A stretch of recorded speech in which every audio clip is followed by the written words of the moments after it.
Bonsoir à toutes et à tous, bienvenue à cette édition consacrée à l'analyse des matchs du championnat d'Afrique des Nations. Oui, le Cameroun l'a fait, les Lions A' se qualifient pour les demi-finales de la compétition organisée par leur pays. Les Camerounais viennent de s'imposer 2-1 sur la République démocratique du Congo un peu plus tôt en début de soirée. C'est le Mali qui a pris sa qualification devant l'équipe du Congo. Les deux équipes sont allées à égalité, 0 but partout à l'issue additionnelle. La séance des prolongations également ne les a pas départagés. Il a fallu attendre la fatidique épreuve des tirs au but pour une victoire malienne. 5 tirs contre 4. Charles Mongomieme, Clément Zeko et Hermine Maï sont en plateau ce soir comme depuis le début de cette compétition. Hermine, bonsoir et bienvenue.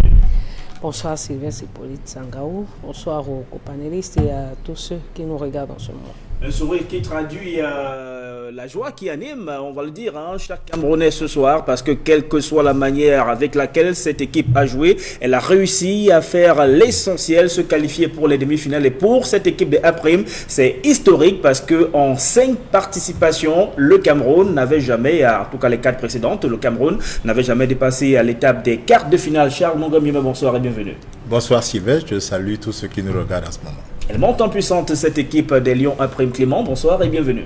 Bonsoir Hippolyte, bonsoir à l'ensemble des companélistes, bonsoir aux téléspectateurs. Je dis bonsoir à la 4e set et à table Alain, Georges Alain. Et vous gardez la parole pour votre première réaction sur ce résultat des Lions A', 2-1 sur la RDC. C'est un résultat qui traduit la réalité de ce match. Oui. Moi, je vous avais dit ici que la RDC va jouer comme elle va jouer, mais on va le gagner. Il y a longtemps de cela, et on m'a pris pour un illuminé. Parce que quand on regarde la manière de défendre du Cameroun, il y a quand même de la consistance dans la manière de défendre. Peut-être que dans l'utilisation du ballon, on n'est pas très bien, mais on défend suffisamment bien. Et puis comme on a un bon état d'esprit, comme on a un bon mental, c'est essentiel. Et dans la compétition, c'est d'abord gagner. C'est d'abord gagner qui est important. Le résultat, c'est ça. Oui, le reste vient comme un superflu. Donc on ne peut pas privilégier le superflu pour l'essentiel. Donc c'est une compétition, c'est qui a gagné. Et après maintenant, voilà, s'il faut améliorer la manière de faire, on va améliorer. Et quand on regarde les moyens qui sont ceux du Cameroun, on ne peut pas faire mieux que ce que nous sommes en train de faire. Donc pour moi, je crois que l'essentiel est sauf. J'applaudis des deux mains parce que c'est une équipe qui progressivement prend ses marques dans cette compétition. On a rencontré la RDC 3 fois dans cette compétition, 2 fois en poule, on les a battus. Aujourd'hui, on les a trouvés en quart de finale, on les a encore battus. Donc ça veut dire que l'hégémonie du Cameroun sur la RDC est entièrement affirmée dans cette compétition et il faut respecter cela. Hermine Maïd, pour beaucoup, les précédentes sélections du Cameroun qui sont allées au CHAN étaient plus brillantes que celles qui participent à cette édition, mais c'est celle-ci qui a franchi le pas de se qualifier pour les demi-finales. C'est une première pour les après. Bon, ne disons pas plus brillante, mais disons que les différentes sélections faisaient un peu plus unanimité par rapport à la composition de joueurs que l'on a aujourd'hui. C'est ça, parce que quand au quotidien vous suivez quand même un championnat et que l'on vous dit que vous êtes censé confectionner une équipe avec les meilleurs du championnat, on se pose quand même des questions quant à l'absence de certains joueurs. C'est ça, et c'est pour cela que justement dernièrement il y a eu beaucoup de tollé justement dans cette équipe des A', parce que s'il fallait justement se référer aux différents championnats, on ne retrouvait pas ceux qui les animaient au quotidien. Maintenant, je vais le dire, et hier encore je vous le disais, qu'on a 2 sélectionneurs qui ont quand même fait quart de finale et qui aujourd'hui devraient faire la somme de leurs échecs justement pour pouvoir nous proposer autre chose. Ou alors peut-être ce soir ça se traduit peut-être la somme de leur expérience à eux, Martin Tungupile et Ndouba Gosso. Revenons peut-être sur la configuration de ce match, on reviendra tout à l'heure sur la comparaison de cette sélection et des précédentes. Ce match, le résultat de 2-1 traduit la réalité de ce que vous avez vu sur le plan du jeu, les différents systèmes mis en place par les sélectionneurs Ibenge et Tungupile. Oui, je crois que pour une fois, moi je pense que le Cameroun a mérité sa victoire. Depuis le début de cette compétition, le Cameroun aujourd'hui a joué pour gagner. C'était une équipe qui était plaisante à voir jouer, qui a justement amélioré un certain nombre de choses. Quand vous avez vu dans le dispositif de départ, et on l'a clamé si on le disait à suffisance. Et aujourd'hui, vous voyez, généralement, ce football à 11, avec 11 pièces maîtresses, c'est très souvent comme un jeu d'échecs. C'est-à-dire que quand vous placez un pion à l'endroit où il faut, vous obtenez forcément le résultat. On vous demandait où était passé Oukine. Pourquoi est-ce qu'il avait du mal, d'une certaine manière, à pouvoir exploser et à pouvoir justement produire son jeu. Mais aujourd'hui, quand vous avez vu qu'il y a eu un garçon de l'ombre nommé Penda, qui était là pour faire ne serait-ce que le 50% de la tâche qui lui était conférée, vous avez vu que Oukine a pu être un cran au-dessus et ça a produit le résultat que l'on a vu. Moi, je dis c'est une équipe camerounaise qui a joué, qui a été, qui m'a, moi, personnellement, m'a fait plaisir à regarder aujourd'hui. J'ai attendu une réaction après, justement, ce but concédé un peu très tôt dans le jeu par ce Cameroun. Et on a vu la réaction et on a vu, justement, une autre équipe camerounaise qui est montée un cran, soit peu, à l'abordage pour aller chercher ce but. Et à la fin, on a vu la gestion, justement, du résultat. L'effort fourni, Clément l'a dit tout à l'heure, l'état d'esprit, le mental, et ça, on recherche ça aujourd'hui. Et vous pouvez voir avec les autres, certainement, vous allez vous rendre compte qu'aujourd'hui, techniquement parlant, il a eu un peu plus moins de déchets que sur les rencontres précédentes. C'est dire qu'au quotidien, on travaille, on corrige et justement, on essaye de voir ce qui ne va pas. Yannick Dieng, Félix Oukine, Koa Somon et les autres ont eu des moments parfois difficiles dans ce match, mais des bons moments aussi qui se traduisent par cette finale, par cette victoire qui permet à l'équipe de se qualifier pour la première fois pour les demi-finales d'un championnat d'Afrique des Nations, Charles. Ils ont surtout bien commencé. Parce que je vous le disais, les 10-15 premières minutes allaient être déterminantes. Ils ont bien commencé le match parce qu'ils sont allés tout de suite vers l'avant. Et ça a montré qu'ils voulaient vraiment aujourd'hui jouer pour marquer au moins un peu plus de buts que d'habitude. Malheureusement, ils ont encaissé un but. Vraiment, je ne dirais pas contre le cours du jeu, mais c'est sur balle arrêtée, ça peut arriver. Mais la réaction a été positive. Surtout, l'homme du match aujourd'hui, pour moi, il a été déterminant. À quoi ce moment? Je vous ai dit souvent ici qu'il a de la balle. C'est-à-dire que vous sentez que techniquement, il a quelque chose. Mais seulement, il canalisait très mal ses efforts. Il courait dans tous les sens. Aujourd'hui, vous avez vu qu'il a discipliné son jeu. Il courait, il essayait de dribbler dans la zone dangereuse. Et c'est ça qui a fait le plus aujourd'hui par rapport au match précédent. Évidemment, on a mis une assise supplémentaire défensivement avec l'entrée de ce Penda.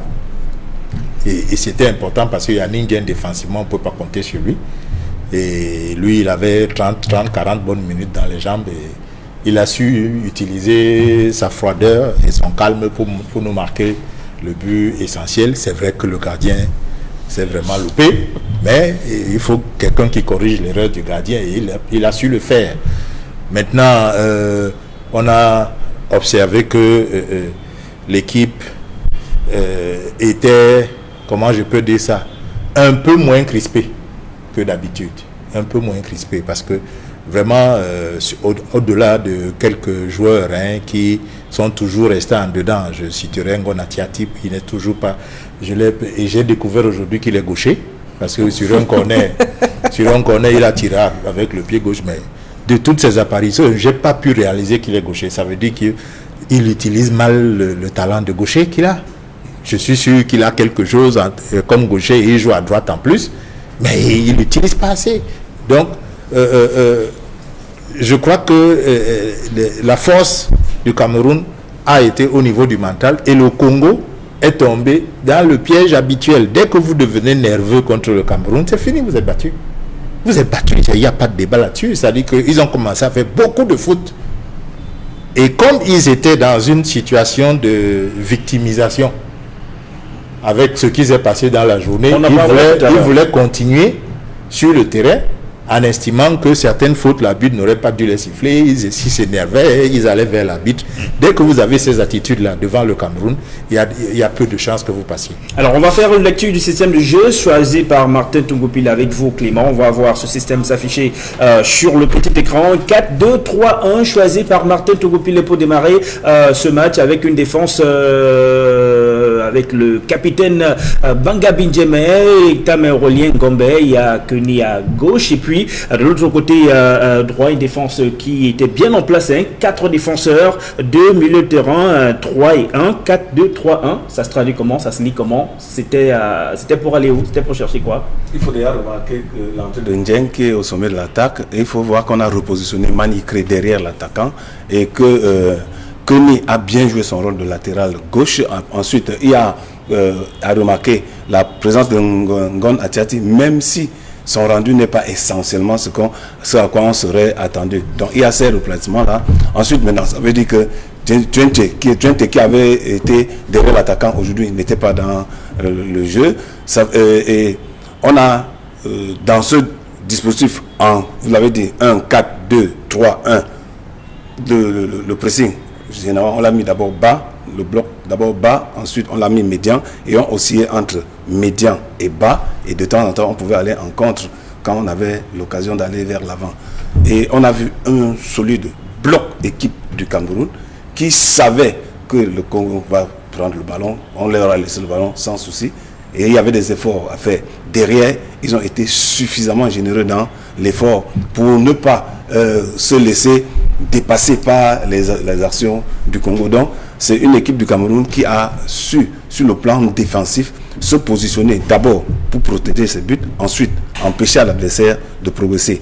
L'adversaire, par sa qualité, a réussi de temps en temps à trouver la faille et aller vers l'avant. Mais, entre-temps, il y avait soit le gardien, soit la défense qui pouvait s'opposer pour donner la riposte et sur les contres, sur les balles arrêtées. Parce que nous avons une qualité qu'on ne remarque pas bien, c'est que on joue bien les balles arrêtées, et sur les balles arrêtées, on a marqué aujourd'hui le but de Ndjeng, c'est une balle arrêtée, il fait corps obstacle. Ça veut dire que le défenseur qui vient derrière lui, il bloque, le gars ne peut pas passer, le gars ne peut pas prendre le ballon, il réussit et il marque. On a vu parfois qu'à des moments, certains dans ces défenses avaient du mal à se retrouver, surtout sur le premier but, le but inscrit par Lillepo qui est seul sur le second, au second poteau carrément. Oui, il a tout un boulevard, il n'a qu'à mettre la tête. Oui, mais le problème c'est que sur ce corner, il y a un leurre.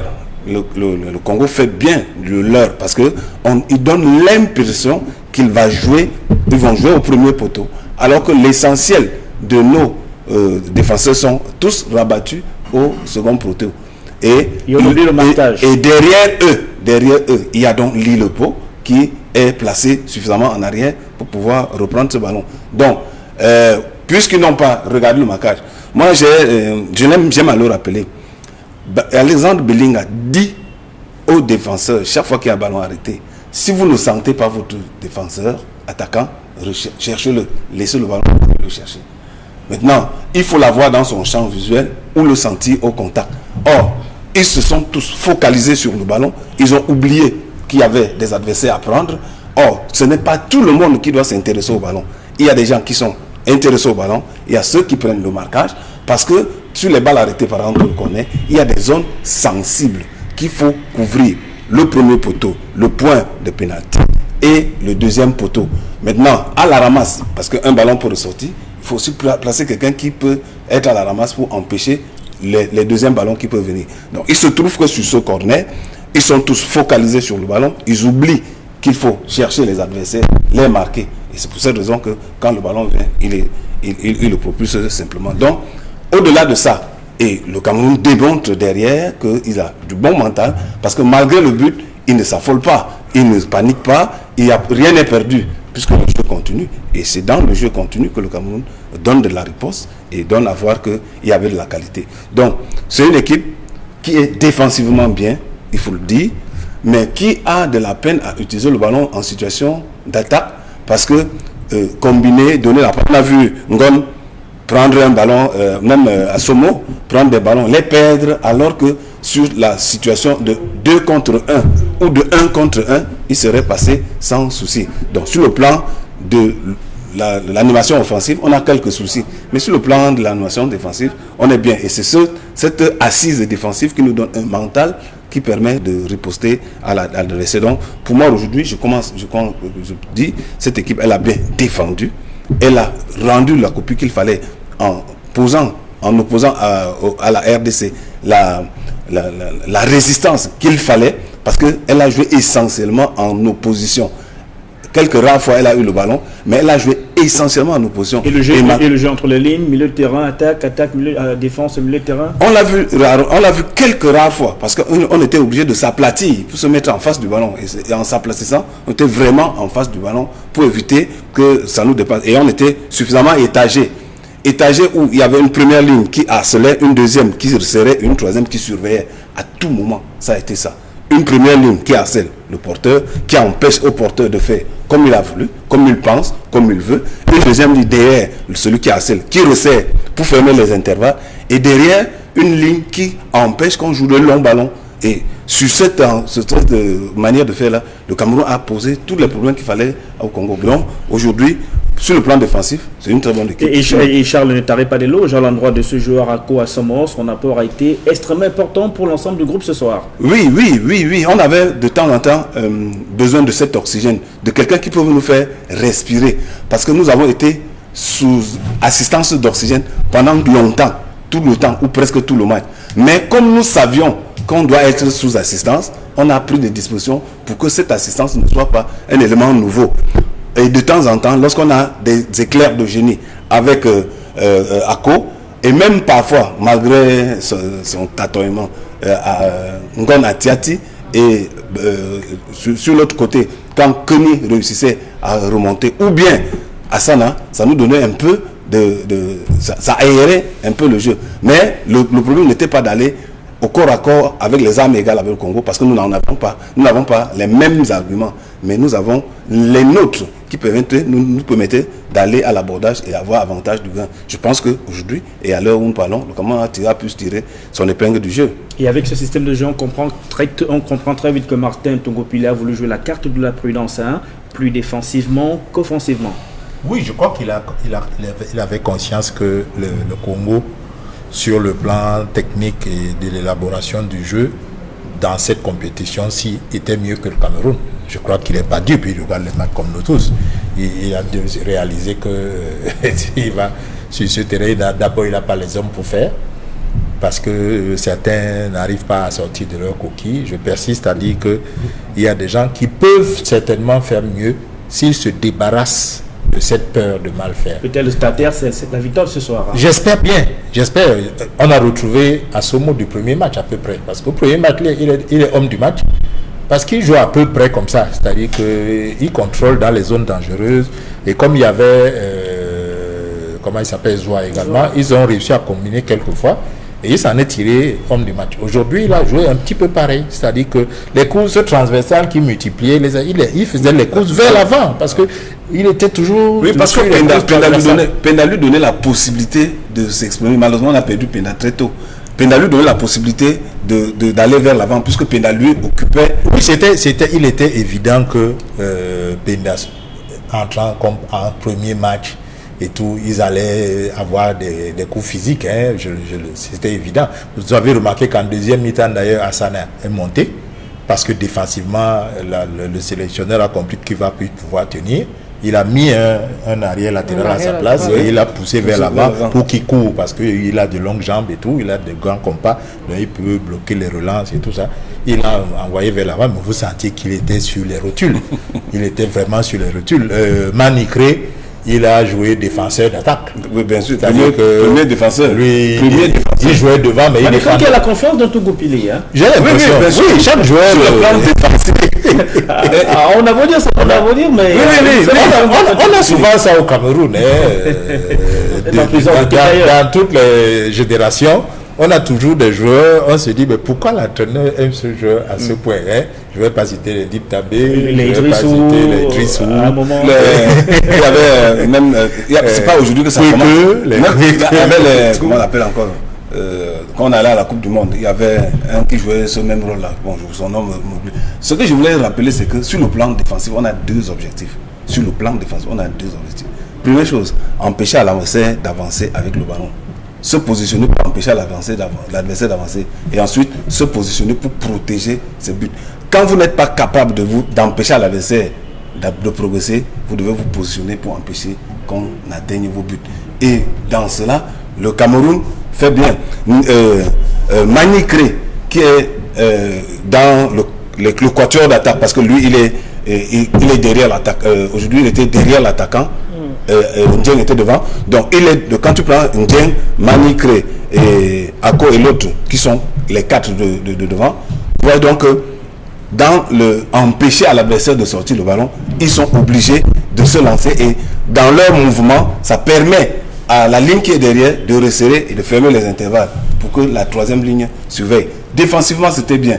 Et c'est pour ça que le Congo est obligé de multiplier les passes latérales, de recommencer les ballons, d'aller sur le côté pour essayer de casser un bloc qui est suffisamment positionné. Donc, Mani Cré, sur le plan défensif, eux-mêmes, tous nos attaquants, sur le plan défensif, ont été très bien. Parce qu'à chaque fois, ils empêchaient au Congo de relancer proprement le premier ballon. Parce que c'est souvent sur ce ballon-là qu'on crée le déséquilibre. Ils empêchent au Congo de relancer le premier ballon. Et derrière, lorsque nous récupérons, on peut, avec notre vitesse de tortue, faire ce qu'on peut faire. Et un système de jeu de Martin Tungoupila avec un seul attaquant qui fixe la défense de la RDC. Ce n'était pas Yannick Ndieng, mais son expérience, sa grosse expérience a été exploitée autrement. Et là, on voit bien que ça a été plutôt un pari gagnant pour Martin Tungoupila qui a choisi de titulariser Yannick Ndieng pour la première fois dans cette compétition. Oui, je crois que c'est un pari gagnant. Surtout quand vous avez regardé qui entourait Yannick Ndieng, il y avait assez de mouvements autour de lui. Et le coach a certainement dit, parce que justement, à cette ligne offensive, parce qu'il faut la dire, Mankere, Ako Assomo et Ngona Tchiachi, justement, c'était la véritable ligne offensive du Cameroun. On savait que généralement, les efforts qu'il fournirait pourraient peut-être les empêcher de grignoter les derniers petits ballons. Et vous avez bien vu que c'est sur un dernier petit ballon, avec cette mauvaise relance faite par le gardien Matampi, justement, qui permet à Ndieng, Yannick, d'être justement au poste et de tirer ce ballon. Sinon, les gars, ils sont éparpillés, disons-le comme ça, sur tout le terrain, parce que justement, c'est leur véritable travail, c'est-à-dire au-delà de pouvoir attaquer, par la suite, c'est d'essayer de ratisser pour couper ces premiers ballons. Et je crois que on en avait besoin et on le disait à suffisance sur ce plateau. Il nous fallait justement cet attaquant fils là, celui-là qui justement peut permettre ou alors peut empêcher très souvent à cette défense d'avoir des journées calmes et d'être toujours aux aguets d'un dernier petit ballon comme ça. Et je crois que c'est à ce moment que ça a payé, parce que justement on a su créer autour de Yannick Ndieng beaucoup de mouvements, énormément de mouvements, et on s'est dit, parce que justement il y a ces différents mouvements que l'on va créer autour de lui, il aurait certainement à un moment donné un ballon, mais alors un seul ballon. Et vous avez bien vu la lucidité, c'était le seul tir de Yannick Ndieng dans cette rencontre, et il a mis dedans. C'est ça aussi la marque. Et au-delà, il ne s'est pas ménagé, même dans les duels, il allait dans les duels. Bien évidemment, il faut le faire à son rythme. À son rythme. Et puis par exemple de cette. Et puis il faut le faire. Vous savez, quand il reste, il a quand même cette expérience. La technique. Voilà, et la technique qui parle pour lui. Et ça suffit justement à susciter les intérêts de l'adversaire, qui se dit, bon, on ne va pas s'amuser parce qu'il s'agit quand même de Yannick Ndieng, il a des antécédents qui parlent en sa faveur, donc on ne saurait le prendre au premier degré comme l'on prendrait les autres qui sont encore certainement tout jeunes, ont cette folie et ainsi de suite. Vous verrez bien que Yannick Ndieng n'a pas eu beaucoup d'occasions comme les autres, mais la seule occasion qu'il a eue, il a su la bonifier. Et c'est ça justement la marque de différence entre ce genre de joueurs et les jeunes qui l'entourent aujourd'hui, en l'occurrence les Ako Assomo et Mankere. Il faut aussi... Pardon, vas-y. Non, ça... je voulais dire que je suis certain que Florent Ibenge a eu un gros problème de coaching. Quelqu'un m'a appelé pour me dire, mais pourquoi il n'a pas laissé le gardien qui joue depuis? Peut-être que Matampi n'a pas le rythme avec la sortie. Il ne s'entraînait pas. Et il le met au troisième match. Mais je lui ai demandé que, imagine qu'en 1982, il y avait coronavirus. Et Bell et Nkono sont indisponibles. On mettait Feu Choban. quand on revient, le CSE ne le met pas. Vous auriez réagi comment? Non, s'il n'est pas fou. Est-ce que tu n'es pas... Donc je suis sûr que Ibengue s'est retrouvé dans une telle posture, c'est-à-dire que c'est le gardien que il est préférable de perdre avec Matampi. Il parle souvent d'un problème d'esprit et de groupe, d'un problème d'animation. On sait que en 2 matchs manqués, il n'avait pas le rythme. Par contre, le gardien qui a fait le job durant les 2 matchs où les 2 premiers gardiens n'étaient pas là, aurait bien pu jouer ce match et peut-être aller dans la continuité. Mais c'était un dilemme terrible avec d'abord le staff, parce qu'il y a un entraîneur de gardien qui va te dire que vraiment le poste est sensible. On a fait notre hiérarchie. Le numéro 1 c'est Matampi. S'il est d'attaque, il faut qu'il joue. Maintenant, les problèmes de rythme au niveau du gardien de but, ils se disent que ça peut se ressentir un peu moins que pour un joueur de champ. Mais là, on a vu que sur ses sorties, il avait quelques mal quand même, parce que l'autre était plus vif quand il ressortait. Quand vous regardez Achou Querido par exemple, il est dans les buts, mais il a le rythme qui lui permet d'anticiper chaque fois qu'on veut mettre une balle dans le dos de notre défense. Il anticipe pour fermer. Il devient libéraux rapidement, il ferme. Or, Matampi aujourd'hui n'avait pas ces possibilités-là. On sentait qu'il manquait de rythme, et c'est pour ça peut-être qu'il parlait beaucoup. Mais je crois que Ibengue, comme il dit, il a préféré perdre avec lui que de perdre avec le 3e gardien qui aurait fait la même bêtise. On lui aurait dit que voilà, Matampi était partant, tu ne l'as pas mis. Tu as gardé ton 3e gardien. Revenons sur Yannick Ndiaye. Il fait partie des 2 paris de Martin Tungu-Pilé. Il y a le pari chaque soir, le pari Yannick Ndiaye. On parle de paris parce que ce sont des anciens que Martin Tungu-Pilé a choisi de faire revenir dans la tanière au détriment des plus jeunes qui dans ce championnat et qui avaient peut-être besoin de ce championnat d'Afrique des Nations pour avoir un peu plus de visibilité. Oui, il est le pari de Martin Tungu-Pilé parce que les jeunes ne veulent pas prendre la place. Ils ne veulent pas prendre les responsabilités. Si on avait des jeunes qui voulaient prendre les responsabilités, Yannick Ndiaye ne pourrait pas jouer. Nous avons vu que Yannick Ndiaye, 30 minutes, c'est assez pour lui. C'est assez. Il est revenu en seconde manche. Hein? Oui, mais il n'a pas sorti à la première mi-temps. Oui, parce que Martin Tungu-Pilé comptait. Je crois que quand nous faisons les commentaires, ils lisent les réseaux sociaux. Le problème, Charles, je ne te coupe pas. Le problème, Charles, c'est que quand nous réussissons à avoir le ballon devant, il faut qu'on ait quelqu'un qui peut retarder. Qui pose le ballon. Qui peut le retarder. Voilà. Pour donner la possibilité au milieu et à la défense de souffler. Il a bien joué ce rôle, Il a bien, oui. Qu'il souffle un moment avant que... Parce que si on a un attaquant qui est un mur, c'est-à-dire que le ballon rebondit dessus pour revenir, le milieu de terrain et la défense seront toujours essentiellement en mouvement. Ce qui était le cas avec quand Manicré tout seul. Voilà, était seul devant. On gardait aucun ballon devant. Attaque, hein. Aucun. Regardez même le but que marque Ndiaye. C'est un ballon qui arrive. Il fait d'abord corps obstacle. Donc, tout en contrôlant le ballon, il empêche à la défense, aux défenseurs de venir s'en approprier. Et dans le temps, il réussit à marquer. Ça, c'est de l'expérience qu'on ne peut exercer que quand on a vécu un certain nombre de choses. Ça s'est vu. Dans les mouvements d'attaque, Ndiaye, de temps en temps, quand le ballon lui parvient devant, on peut quand même souffler. Et aujourd'hui, on avait quand même, malheureusement, Penda, qu'on n'a pas beaucoup vu, mais qui était essentiel. Très essentiel. Qui était essentiel dans le rôle qu'on lui a donné à exercer derrière les attaquants et réguler le milieu de terrain. Ça a été bien fait. Malheureusement, il est sorti un peu tôt. Surtout devant la défense. Plus que derrière les attaquants. C'est-à-dire que Ndiaye, donc, comme on parle de lui, je crois que l'entraîneur avait besoin de quelqu'un également qui peut poser le ballon. Parce qu'il a fait mieux jouer à Somo.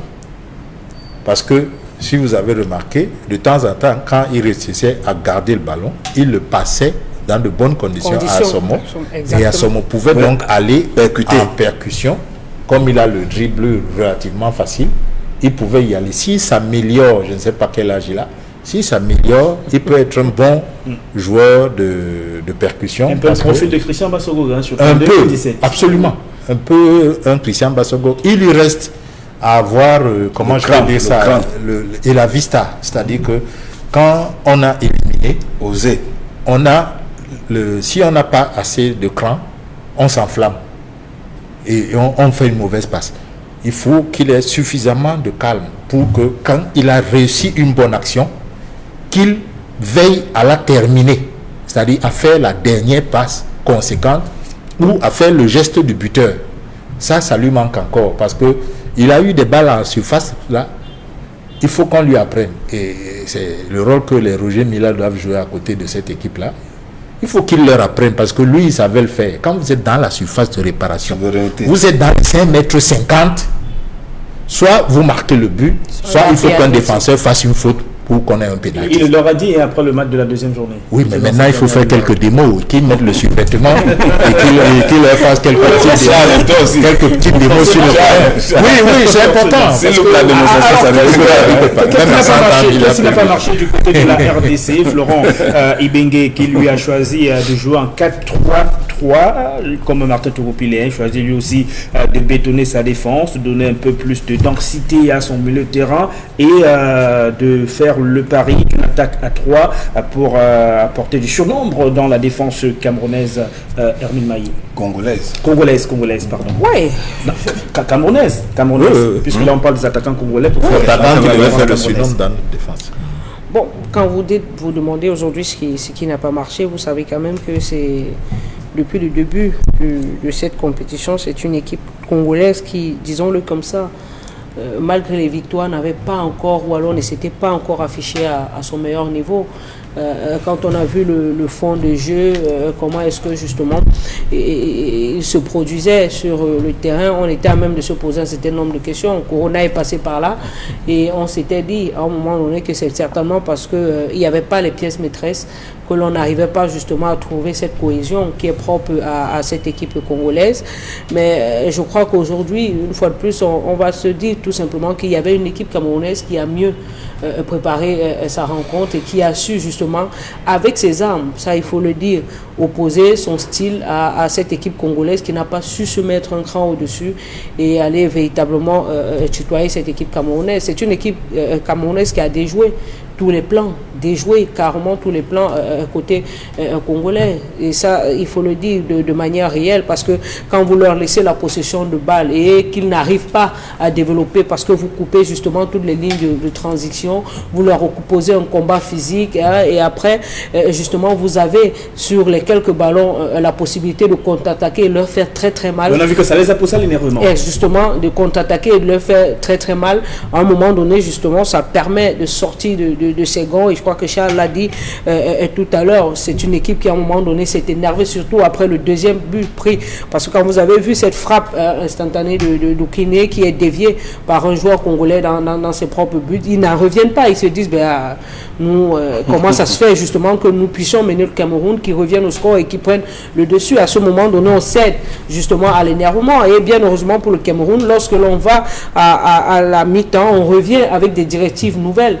Il s'agit justement d'essayer de contenir au maximum son adversaire, et ça c'est ce que les Camerounais ont su mieux faire, absorber cette équipe congolaise, ne les empêchez pas de jouer. S'ils veulent jouer à la baballe, laissez-leur jouer à la baballe, mais justement dans les différentes lignes où ils peuvent être très dangereux, je crois que vous devez couper justement toutes les phases de transition, aller au duel et justement essayer de les gagner. Je crois que c'est ce qui est passé aujourd'hui, bien heureusement, et je crois qu'on a joué aujourd'hui, on n'a pas beaucoup vu Kerido, parce que justement il y avait une défense, une charnière centrale qui était assez disciplinée, qui a su coulisser. Ça c'est ce que l'on ne voyait pas généralement lors de la phase de premier tour, même si aujourd'hui, il faut le dire, côté camerounais, les situations de poursuite nous posent encore beaucoup de problèmes, mais je me dis, au fur et à mesure que l'on avance, on améliore un certain nombre de choses, et je crois que c'est de nature à augurer à de lendemain meilleur. Et le premier quart d'heure, Clément, de ce match était pour la démocratie du Congo, d'ailleurs, qui a profité assez bien de ces moments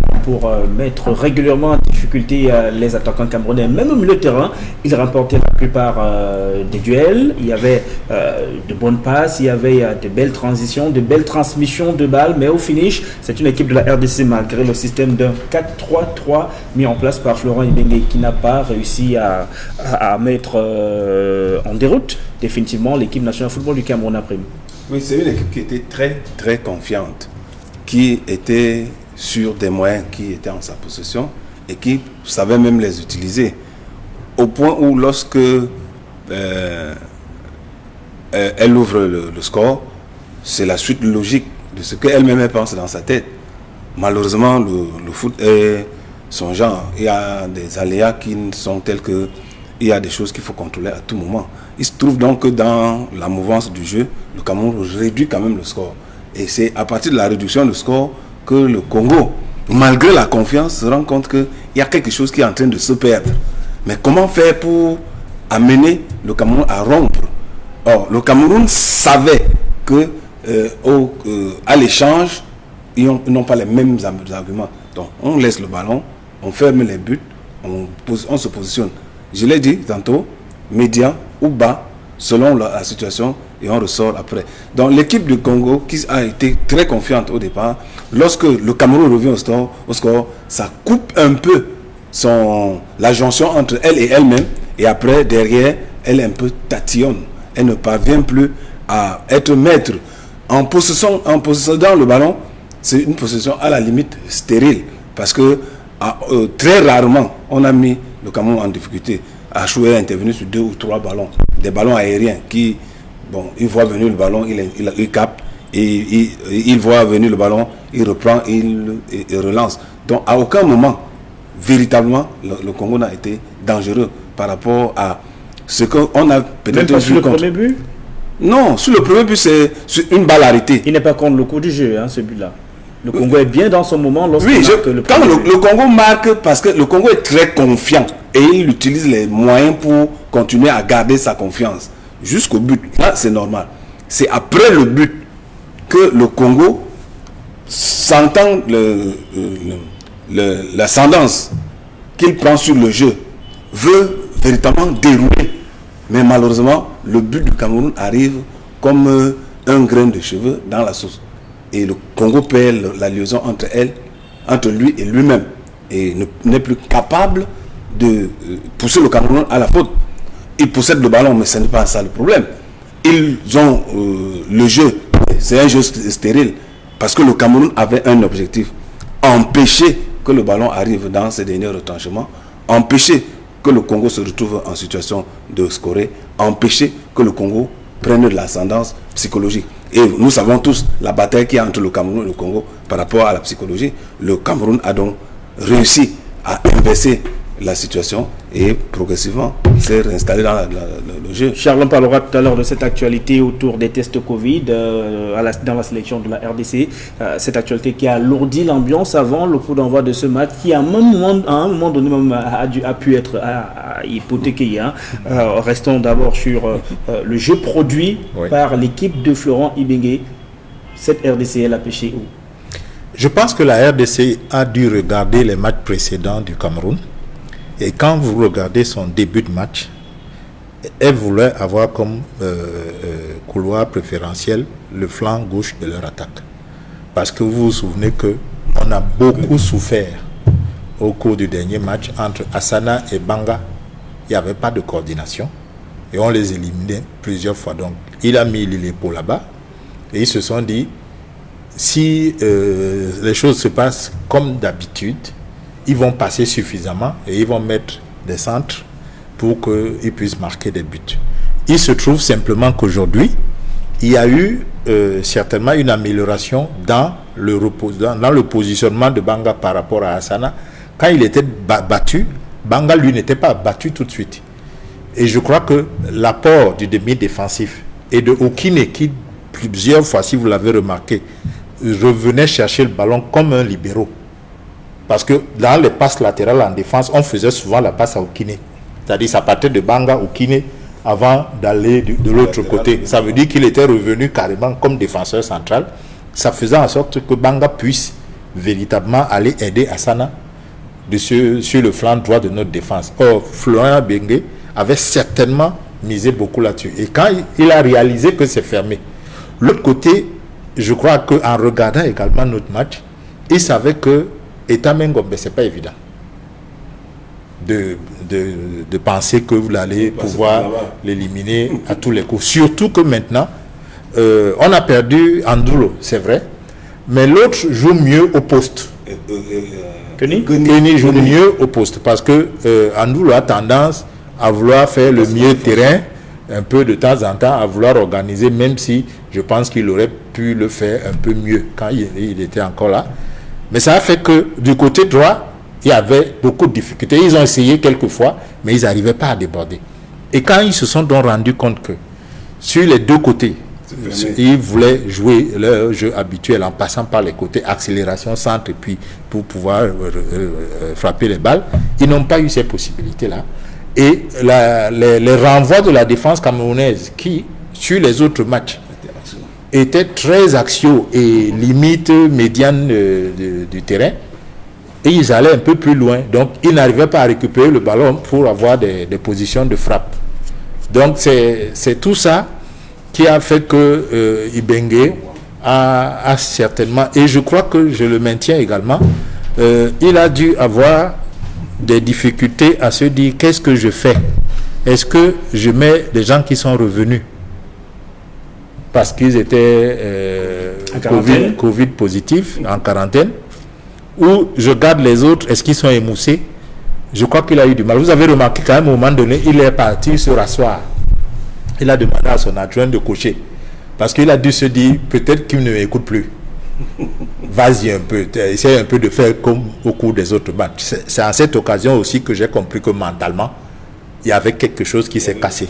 Il y a quelque chose qui s'est cassé quand Florent Ibengue est parti s'asseoir sur le banc et qu'il a dit à son adjoint, vas-y, toi va manager l'équipe.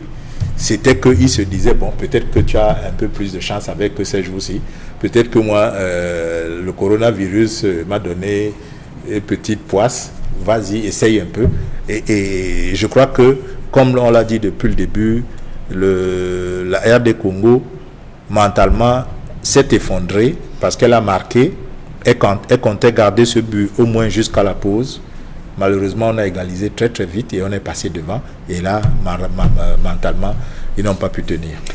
Et cette journée donc se boucle alors que le match qui a été remporté par le Cameroun, ce premier quart de finale a été précédé d'une semaine qui a eu pas mal d'actualités, notamment autour de ces tests Covid pour les joueurs et l'encadrement technique de la République démocratique du Congo. Mais avec un accentuement, ce samedi, le match a même failli être hypothéqué. D'abord, préalablement, les résultats des tests Covid passés depuis 48 heures pour cette sélection de la RDC ont révélé que 13 membres de cette équipe étaient testés positifs. Prend le bas total. Il y a même eu une mobilisation sur le plan diplomatique avec des communiqués qui allaient côté camerounais, côté de la République démocratique du Congo également. La RDC a demandé et obtenu une contre-expertise. Finalement, Hermine Maï, on est parti de 3 joueurs testés positifs à la COVID, de 13 joueurs testés positifs à la COVID-19 à 3, donc 2 joueurs et un membre de l'encadrement technique, le kiné précisément. Oui, je crois que c'est une situation très embêtante. Très. Parce que, vous savez, le football, c'est un jeu. Et l'organisation des compétitions qui, généralement, accompagnent ce jeu est un lieu de rassemblement. C'est une fête, une communion. Et avoir ce que l'on a eu aujourd'hui au Cameroun, d'une certaine manière, après la victoire de ce soir, vient un peu, d'une certaine manière, ternir l'image du Cameroun. Je crois qu'on n'en avait pas besoin. Et je suis d'autant plus embêtée parce que je crois qu'à la conférence de presse d'après-match de tout à l'heure, le coach Florent Ibengue a dit des choses terribles sur le Cameroun en ce qui concerne ces tests Covid. Il a parlé de criminels. C'est dire que c'est grave. Et j'espère que vous, dès demain, certainement, on reviendra là-dessus pour parler et pour voir ce qui s'est véritablement passé, parce que justement, sorti de la compétition, il s'est lâché en conférence de presse, il a dit des choses qui, d'une certaine manière, n'honorent pas. Mais ça veut dire qu'il n'est pas honnête avec lui-même, parce qu'avant ce match, par rapport à ce qu'il a dit hier et avant ce match. Bon, avant ce match, vous savez, moi, c'est pour cela que je dis qu'il va falloir aujourd'hui se pencher véritablement sur ce problème, parce que c'est pas bien ce que l'on entend de part et d'autre. C'est pas bien, c'est pas normal. Nous sommes quand même... De là à aller soupçonner la partie camerounaise de ces patouillages. Je dis qu'il a... Justement, je dis que tout à l'heure, en conférence de presse, il a... Non, ça peut se comprendre. Quand on a perdu, vous savez, le reflet que l'on a directement, c'est que son vis-à-vis est mauvais perdant. Mais c'est pas n'importe qui est Florent Ibenge. On ne s'assoit pas devant les caméras pour traiter justement toute une organisation de criminels. Avant le match contre le Cameroun, on ne savait même pas, en tout cas, le Cameroun ne savait même pas qu'il, en tout cas, selon ce qui était prévu par la CAF, le deuxième du groupe B rencontrerait le premier du groupe, le deuxième du groupe A rencontrerait le premier, Hermine Mailly, le deuxième du groupe A rencontrerait le premier du groupe B, mais lorsque les joueurs de Florent Ibenge 13, en tout cas une dizaine de joueurs, 12 avec lui-même, 11 avec lui-même Florent Ibenge, ont été testés positifs. Le match Cameroun-RDC n'était pas encore dessiné. Oui, mais à ce moment-là, on a commencé à dire que le Cameroun est déjà alors qu'on ne savait même pas. Non, vous savez, dans toutes ces différentes... je vous ai dit que nous sommes dans une compétition. Au-delà de l'aspect jeu sur le terrain, il y a des calculs qui se font derrière. Il y a des calculs, ce sont des hypothèses. Lorsque vous faites les chemins, vous vous rendez quand même compte qu'il y a des hypothèses, il y a des éventualités. Maintenant, on va dire ceci. Ce qui s'est passé aujourd'hui, c'est quand même grave. Parce que vous ne pouvez pas dire que le matin, osons que 13 personnes sont positives et faire une contre-expertise pour dire que c'était 3 personnes. Et que ça vienne de la partie camerounaise, c'est quand même embêtant. Parce que moi, je n'ai pas jugé bon et opportun même que ce soit la partie camerounaise qui a dit ce genre de choses. Pendant que l'on est concentré dans une rencontre aussi importante que l'était cette rencontre. Vous avez bien vu que sur le terrain, on a eu des lions indomptables du Cameroun qui ont dominé de bout en bout leur adversaire et qui sont allés justement gagner leur rencontre sur le terrain. Je dis aux États-Unis, il y a eu 400 faux tests de coronavirus. C'est à qui la faute? Des personnes qui avaient été testées positives 48 heures plus tôt ont fait des contre parce que tous les pays aujourd'hui le disent. On sait qu'il y a des problèmes avec ces tests de Covid. Mais si ne nous revient pas à nous, c'est là où nous avons péché. Si nous avions été à côté de cette affaire et là voir se dérouler, il n'y aurait pas de problème. C'est là que le bas blesse.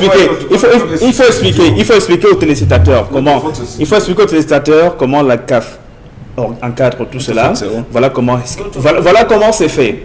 Tous ces tests Covid sont faits sous la supervision de la Confédération africaine de football.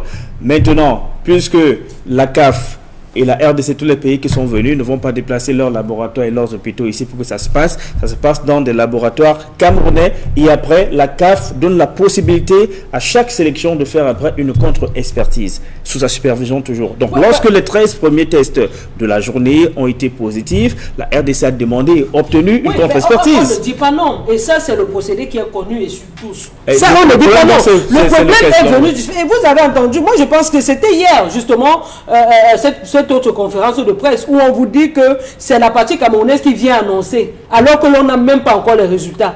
Et que par la suite, justement, il se confirme que c'est exactement 13 personnes qui sont été positives. C'est à ce moment qu'il s'étonne et qu'il demande une contre-expertise qui révèle par la suite qu'il n'y a que 3 personnes qui sont testées positives. Et aujourd'hui, au sortir d'une rencontre comme celle-là, vous avez des déclarations fracassantes, mais alors fracassantes. J'espère que demain, on aura les extraits avec les sons et vous entendrez vous-même. C'est quand même ahurissant. À quoi bon les déclarations fracassantes quand on a été battu finalement, Charles, ce qui s'est passé cette journée, au-delà du football, traduit un réel problème. Parce qu'il faut dire qu'au niveau de Douala, il y a une forte concentration. Le pôle principal, c'est l'hôpital La Cantine de Douala. Et c'est là-bas que toutes les équipes qui sont à Douala, qui jouent le CHAN, vont faire prioritairement le test Covid.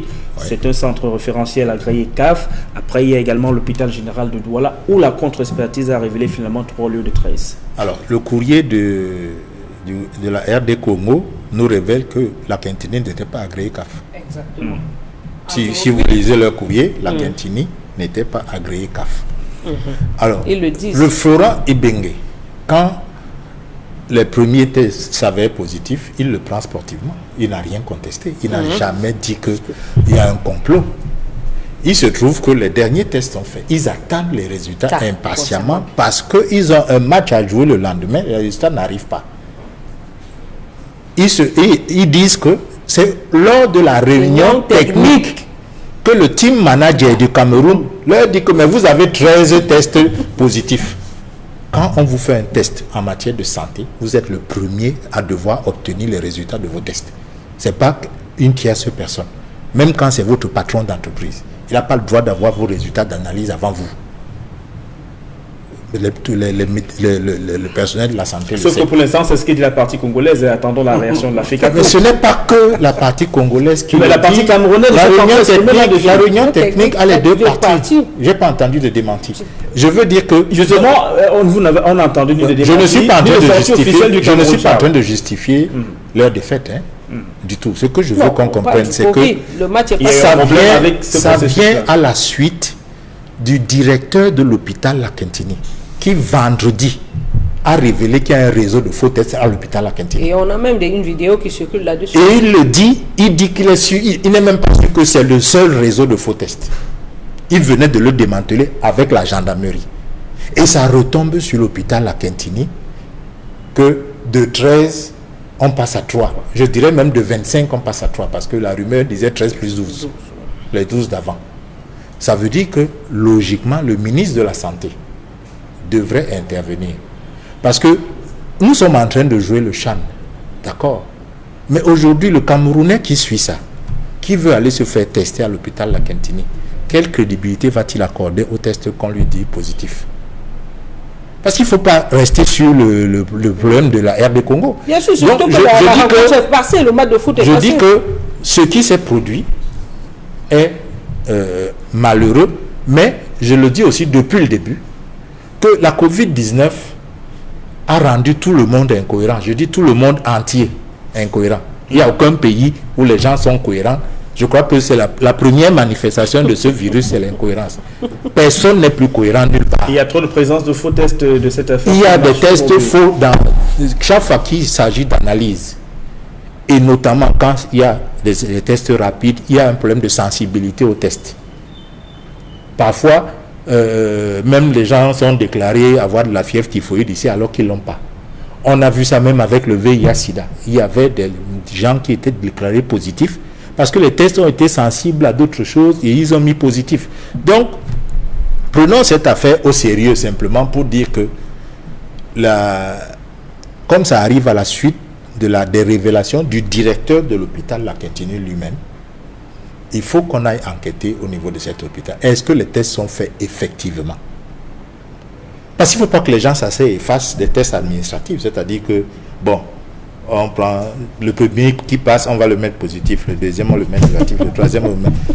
C'est des choses qui se font dans les labos, de là où il n'y a pas les gens sérieux, parce qu'ils sont fatigués, ils ne veulent plus travailler, ou alors les réactifs, ils veulent les économiser. Il y a tellement de raisons parfois. C'est pour ça qu'il faut regarder, ça doit nous révéler, on doit enquêter sérieusement pour comprendre.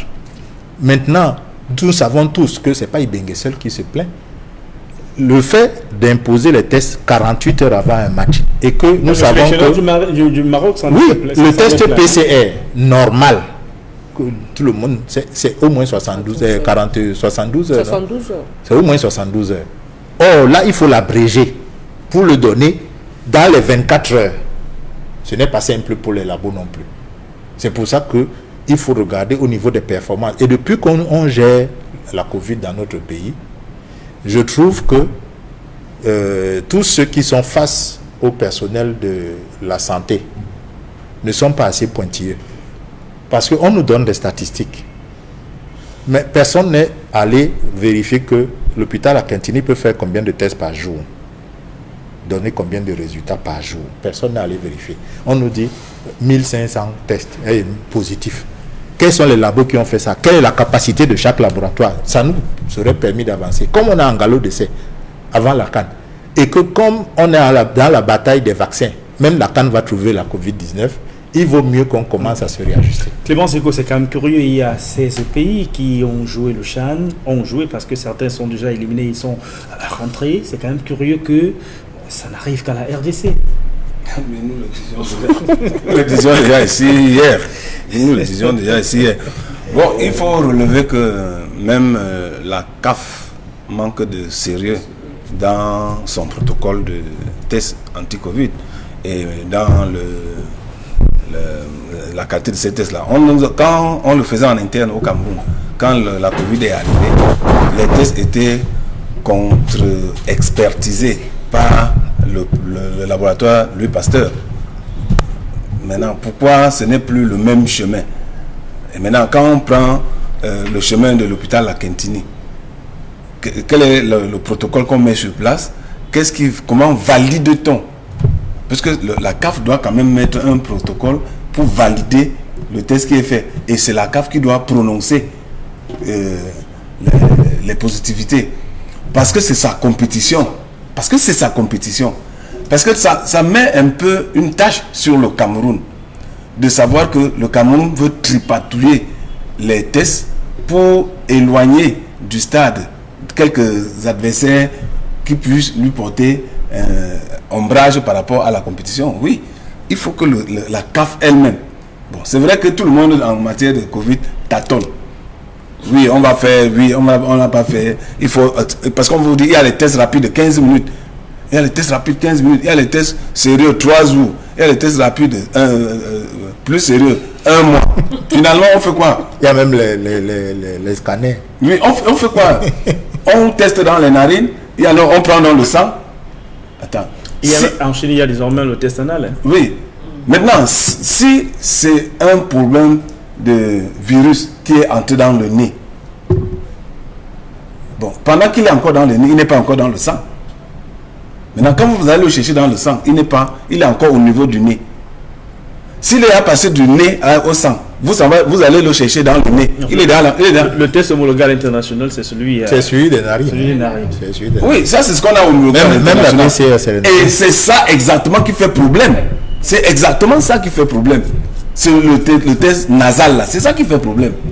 Donc moi je ne pense pas que, Clément, le test nasal, moi ce que je veux qu'on comprenne, c'est que les biologistes peuvent te le dire. Si tu fais un prélèvement à Sylvestre là maintenant, tu mets dans 2 flacons, tu envoies dans 2 laboratoires différents, il est possible que les 2 laboratoires ne donnent pas le même résultat. Ça arrive assez souvent. Parce que tous n'utilisent pas les mêmes réactifs. Hein. Et il y a non seulement le réactif, mais il y a la compétence de la personne qui réalise le test. Il y a le respect scrupuleux du protocole. Il y a le transport de ce réactif, du prélèvement jusqu'au laboratoire. Il y a beaucoup de choses qui entrent en compte. Et maintenant, il y a la sensibilité maintenant du type de réactif utilisé. Il y a des réactifs qui sont très sensibles. Vous faites un palu, on vous dit que le Vidal est positif. Parce que, comme nous vivons sous les tropiques ici, on a ça à l'état latent en nous. Et tout de suite, votre palu devient fièvre typhoïde. Moi, je crois que il faut prendre cette question au sérieux. Moi, la thèse que c'est un complot pour éliminer le Congo, j'y crois pas beaucoup. Elle est assez grossière. Ce serait grossier. Alors, il faudrait qu'on commence à préparer des faux tests pour les demi-finales aussi. Si on va pas éliminer. Et puis, même si on veut le faire 25 joueurs, ils n'auraient même plus la possibilité de jouer. Ne me dites pas qu'on voulait gagner par forfait.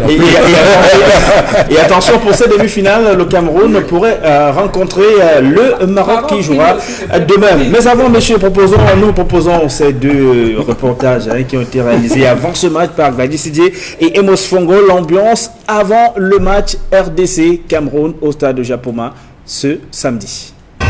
C'est la grande effervescence ici à l'entrée du stade de Japoma, côté supporters. Ils sont nombreux à avoir pris d'assaut les lieux avec pour seul objectif de donner de la voix et de jouer véritablement leur rôle de 12e joueur. Le marché des gadgets se porte plutôt bien. Des commerçants sont nombreux à proposer des vuvuzelas, des drapeaux aux couleurs du Cameroun, de la RDC, des maillots, des sifflets, des chapeaux. Bref, tout va bien. Les supporters sont là. Pour la plupart, ils n'ont pas pu avoir des tickets d'accès pour cette rencontre Cameroun-RDC, mais cela ne les a pas empêchés dans leur élan. Ils sont véritablement là pour faire comprendre aux Lions indomptables à prime que la coupe doit rester à la maison. C'est en tout cas le mot d'ordre pour tous ces supporters. Parlons également de la sécurité qui a été véritablement renforcée autour du stade de Japoma. Les forces de police, gendarmerie également, ils sont là véritablement pour assurer la sécurité autour du stade, tout comme à l'intérieur pour cette rencontre des quarts de finale. Le match se joue déjà à l'extérieur. Les supporters sont arrivés 4h, 3h avant la rencontre qui se joue à 20h et nous vous proposons de vivre cette ambiance d'avant-match ici à l'extérieur du stade de Japoma. Pour Equinox Télévision, nous sommes Emos Fongo, Libero Njomo et Glady Sidje. Nous avons réussi à nous frayer un chemin. Ils sont toujours aux aguets. Cette journée a été également fortement sécurisée autour du stade de Japoma. Un dispositif sécuritaire qui rassurait, mais qui aussi donnait parfois des frayeurs à ceux qui allaient au stade, pas seulement pour le spectacle, mais pour des comportements hors société. On propose encore de vivre cela avec la décision. Nous avons réussi à nous frayer un chemin et nous nous trouvons à présent à la première barrière. C'est en effet ici qu'il faut présenter son ticket d'accès au stade afin de vivre cette rencontre Cameroun-RDC. Et la fouille est systématique. Les sacs sont fouillés, les poches sont fouillées. Il y a des objets qui n'entrent pas, les bouteilles d'eau n'entrent pas et même à manger. Bref, les sacs sont interdits d'accès au stade de Japoma. D'ailleurs, comme dans tous les stades lorsqu'il y a compétition. Mais ce qu'on réalise tout de même, c'est que plusieurs n'avaient pas cette information-là et du coup ils sont obligés de laisser les sacs à l'entrée et de jeter pratiquement tout ce qu'ils avaient prévu à manger dans les bacs à ordures qui ont été prévus pour la circonstance. En tout cas, la sécurité a été renforcée afin de permettre que cette rencontre se déroule également dans de très bonnes conditions sécuritaires. Les supporters arrivent par petits groupes et déjà l'accès est ouvert en vue de cette rencontre. Nous sommes à 2 heures pratiquement du match RDC Cameroun ici au stade de Japoma et nous vous faisons vivre l'ambiance d'avant-match.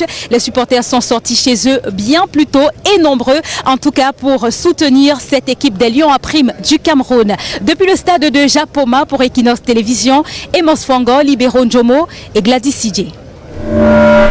Voilà, merci donc à Gladys Sidje, Libero Njomo et Emos Fongo qui étaient nos Lions et Lyon indomptables ce samedi au stade de Japoma. On n'oublie pas que demain, le Maroc va jouer contre la Zambie et que le Rwanda jouera contre la Guinée. L'autre demi-finale, le vainqueur du match Maroc-Zambie sera le prochain adversaire des Lions à prime en demi-finale. C'est la demi-finale qui va se jouer mercredi à Limbé. Donc en principe, Martin Tungo-Pilé et son groupe vont quitter la ville de Douala demain ou lundi au plus tard pour celle de Limbé. Merci à vous Clément, merci à Charles, merci à Hermine Maï, merci à Eric Florent Ouattat, à Innocent Abegaona et à Emos Fongo de la partie technique qui m'ont accompagné dans la production de cet autre numéro spécial Chan. S'il plaît à Dieu, nous vous donnons rendez-vous demain soir avec le même plaisir. Mais d'ici à là, restez en compagnie de nos programmes qui se poursuivent. Au revoir.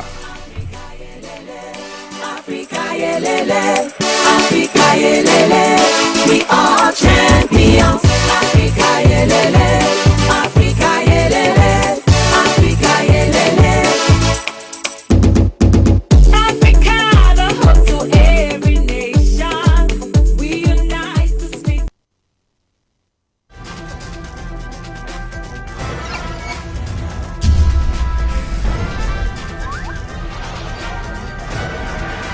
Equinox Télévision.